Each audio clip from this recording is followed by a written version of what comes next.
nimshaskitchen സ്വാഗതം. ഇന്ന് ഞാൻ തയ്യാറാക്കുന്നത് രസം പൗഡറാണ്. രസം പൗഡർ ഉണ്ടാക്കി വെച്ച് കഴിഞ്ഞാൽ പിന്നെ രസം ഉണ്ടാക്കാന്ന് പറഞ്ഞു കഴിഞ്ഞാൽ വളരെ എളുപ്പമാണ്. ഇപ്പൊ പലരും പറയുന്നത് കേട്ടിട്ടുണ്ട് രസം ഉണ്ടാക്കുമ്പോൾ ടേസ്റ്റ് ഉണ്ടാവില്ല എന്നുള്ളത്.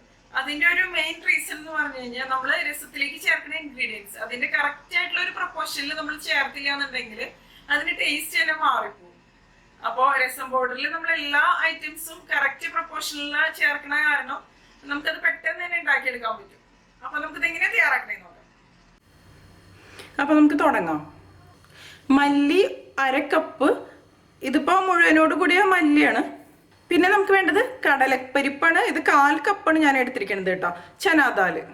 പിന്നെ തുവരപ്പരിപ്പ് 1/4 കപ്പ്, കുരുമുളക് മുഴുവനോട് കൂടിയത് 1/4 കപ്പ്, മഞ്ഞൾപ്പൊടി 1 ടീസ്പൂൺ. പിന്നെ ഞാൻ കായാണ് എടുത്തിരിക്കുന്നത്, ഇതുപോലെ 2 കഷ്ണമാണ് എടുത്തിരിക്കുന്നത്. നിങ്ങൾക്ക് വേണമെന്നുണ്ടെങ്കിൽ കായത്തിന്റെ പൊടിയും ഉപയോഗിക്കാം. പൊടിയാണെന്നുണ്ടെങ്കിൽ 1 ടീസ്പൂൺ എടുക്കാം.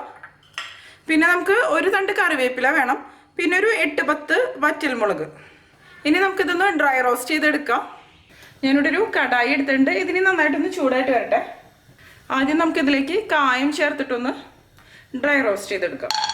കായം ചെറിയ കഷ്ണങ്ങളായിട്ട് ഇട്ട് കൊടുക്കണമെന്നുണ്ടെങ്കിൽ പെട്ടെന്ന് തന്നെ നമുക്കിത് വറുത്തെടുക്കാൻ പറ്റും. ഓയിലൊന്നും ഉപയോഗിക്കേണ്ട, അല്ലാതെ തന്നെയാണ് നമ്മളിത് ചെയ്യണത്. കായം ഒന്ന് എന്താ പറയുക, റോസ്റ്റായിട്ട് വരാൻ കുറച്ച് സമയം എടുക്കും. ശരിക്കും പറഞ്ഞാൽ കായത്തിൻ്റെ ഇതുപോലെയുള്ള കട്ട ചേർക്കുമ്പോഴാണ് നല്ലൊരു ഫ്ലേവർ കിട്ടുക. കായത്തിൻ്റെ പൊടിയാകുമ്പോൾ അത്രയ്ക്കൊരു ഫ്ലേവർ കിട്ടില്ല. പിന്നെ ഇതില്ലാന്നുണ്ടെങ്കിൽ അത് ഉപയോഗിക്കാൻ കുഴപ്പമൊന്നുമില്ല. രസത്തിൽ മെയിനായിട്ടുള്ളൊരു ഫ്ലേവർ എന്ന് പറയുന്നത് കായത്തിൻ്റെ തന്നെയാണല്ലോ.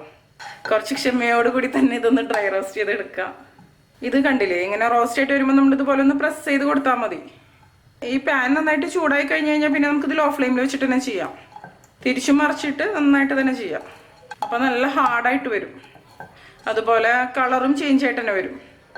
ഇപ്പോൾ കണ്ടില്ലേ, കായം റെഡി ആയിട്ട് വന്നിട്ടുണ്ട്. ഇതിൻ്റെ കളറ് ചേഞ്ച് ആയിട്ട് അതുപോലെ തന്നെ ഇതുപോലെ നല്ല കട്ടിയായിട്ട് വന്നിട്ടുണ്ട്. ഇത് കറക്റ്റായിട്ട് റോസ്റ്റ് ആയിട്ട് വന്നിട്ടില്ല എന്നുണ്ടെങ്കിൽ നമുക്കിത് മിക്സിയിലിട്ട് പൊടിച്ചെടുക്കാൻ പറ്റില്ല. മിക്സിയുടെ ബ്ലേഡുമല്ല കൊട്ടി പിടിക്കാൻ സാധ്യതയുണ്ട്. ഇതിനെ നമുക്കൊരു പ്ലേറ്റിലേക്ക് ഇട്ട് കൊടുക്കാം. ഇനി നമുക്ക് സെയിം കടായിലേക്ക് തന്നെ മല്ലി ഇട്ട് കൊടുക്കാം. ഇതിലേക്ക് ചേർക്കുന്ന ഇൻഗ്രീഡിയൻസ് ഒക്കെ നമുക്ക് നന്നായിട്ട് കഴുകിയതിന് ശേഷം ഉണക്കിയെടുത്തിട്ട് ഉപയോഗിക്കാം. അല്ലാന്നുണ്ടെങ്കിൽ ഇതിൽ ചിലപ്പോൾ പൊടിയൊക്കെ ഉണ്ടാവാൻ സാധ്യതയുണ്ട്. ഒരു മീഡിയം ഫ്ലെയിമിൽ വെച്ചിട്ട് ഇത് നമുക്ക് റോസ്റ്റ് ചെയ്തെടുക്കാം. മല്ലി നന്നായിട്ട് തന്നെ റോസ്റ്റ് ആയിട്ട് വരാൻ കുറച്ച് സമയം എടുക്കും. നല്ലൊരു മണം വരും കറക്റ്റായിട്ട് റോസ്റ്റ് ആയിട്ട് വരുമ്പോൾ. ഇതിപ്പോൾ കണ്ടില്ലേ, നന്നായിട്ട് തന്നെ റോസ്റ്റ് ആയിട്ട് വന്നിട്ടുണ്ട്. ഇതിൻ്റെ കളറൊക്കെ ചേഞ്ച് ആയിട്ട് വന്നിട്ടുണ്ട്. ഇത് മതി, ഇത് നമുക്ക് ആ പ്ലേറ്റിലേക്ക് ഇട്ട് കൊടുക്കാം. ഇനി നമുക്കിതിലേക്ക് തുവരപ്പരിപ്പ് ചേർത്ത് കൊടുക്കാം. പിന്നെ കടലപ്പരിപ്പ് രണ്ടും കൂടി ഒരുമിച്ചിട്ട് റോസ്റ്റ് ചെയ്തെടുക്കുക. കാരണം ഇതിൻ്റെ രണ്ടിൻ്റെയും റോസ്റ്റിംഗ് ടൈം ഏകദേശം ഒരുപോലെ തന്നെയായിരിക്കും. ഇതും ഇനി നന്നായിട്ട് തന്നെ റോസ്റ്റ് ആയിട്ട് വരട്ടെ. ഇളക്കി കൊടുക്കാം കേട്ടോ. ഇതിലേക്ക് ചേർക്കുന്ന എല്ലാ ഇൻഗ്രീഡിയൻസും നമ്മളൊരു മീഡിയം ഫ്ലെയിമിൽ വെച്ചിട്ട് തന്നെയാണ് റോസ്റ്റ് ചെയ്തെടുക്കുന്നത്. ഇപ്പം ഇത് നന്നായിട്ട് തന്നെ റോസ്റ്റ് ആയിട്ട് വന്നിട്ടുണ്ട്. ഇത് നമുക്ക് പ്ലേറ്റിലേക്ക് ഇട്ട് കൊടുക്കാം. ഇനി നമുക്കിതിലേക്ക് കുരുമുളക് ഇട്ടിട്ട് റോസ്റ്റ് ചെയ്ത് കൊടുക്കാം. ഈ രസം പൗഡർ ഉണ്ടാക്കി വെച്ച് കഴിഞ്ഞാൽ പിന്നെ രസം നമുക്ക് ടപ്പേന്ന് പറഞ്ഞ് തന്നെ ഉണ്ടാക്കാം. കുരുമുളക് അതുപോലെ തന്നെ വറ്റൽമുളകൊക്കെ ആദ്യം ചേർക്കുമ്പോൾ ഒരുപാട് ചേർക്കണ്ട. കാരണം എരിവ് കൂടിപ്പോയി കഴിഞ്ഞാൽ പിന്നെ നമുക്ക് രസം കുടിക്കാൻ അത്രയ്ക്കൊരു ടേസ്റ്റ് ഉണ്ടാവില്ലല്ലോ. പിന്നെ അതൊക്കെ നമ്മുടെ ടേസ്റ്റിനനുസരിച്ച് നമുക്ക് പിന്നീട് വേണമെന്നുണ്ടെങ്കിൽ രസം ഉണ്ടാക്കുന്ന സമയത്ത് ചേർത്ത് കൊടുക്കാമല്ലോ. ഇത് നമുക്ക് മാറ്റാം. ഇനി നമുക്കിതിലേക്ക് വറ്റൽമുളക് ഇട്ട് കൊടുക്കാം. നന്നായിട്ട് ഇളക്കി കൊടുക്കാം. ഞാൻ ഇതിൻ്റെ കൂടെ തന്നെ കറിവേപ്പില ഇട്ട് കൊടുക്കുന്നുണ്ട്. കറിവേപ്പില ഒന്ന് നല്ല ക്രിസ്പി ആയിട്ട് വരട്ടെ. കറിവേപ്പില ഒരുപാടൊന്നും വേണ്ട, 1 തണ്ടൊക്കെ തന്നെ മതി. കറിവേപ്പില ചേർക്കുമ്പോൾ നല്ലൊരു ഫ്ലേവർ വരും നമ്മുടെ രസം പൗഡറിന്. പിന്നെ രസത്തിൽ മെയിനായിട്ട് നിൽക്കുന്ന ഒരു ടേസ്റ്റ് എന്ന് പറഞ്ഞാൽ കുരുമുളക് തന്നെയല്ലേ. അപ്പോൾ അത് കാരണമാണ് ഞാൻ കുരുമുളക് കൂടുതലിട്ടിട്ട് വറ്റൽമുളക് കുറവിട്ട് കൊടുത്തിരിക്കുന്നത്. ഇപ്പോൾ കണ്ടില്ലേ, മുളകൊക്കെ നന്നായിട്ട് തന്നെ വീർത്ത് വന്നു തുടങ്ങിയിട്ടുണ്ട്.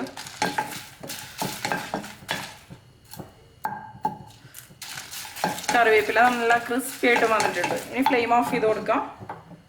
കറിവേപ്പില കണ്ടില്ലേ, ഇതുപോലെ ആവണം. നമ്മൾ പൊടിക്കുമ്പോൾ പൊടിഞ്ഞ് വരണം. ഇതിപ്പോൾ റെഡി ആയി വന്നിട്ടുണ്ട്. ഇനി ഇതും നമുക്ക് ആ പ്ലേറ്റിലേക്ക് ഇട്ട് കൊടുക്കാം.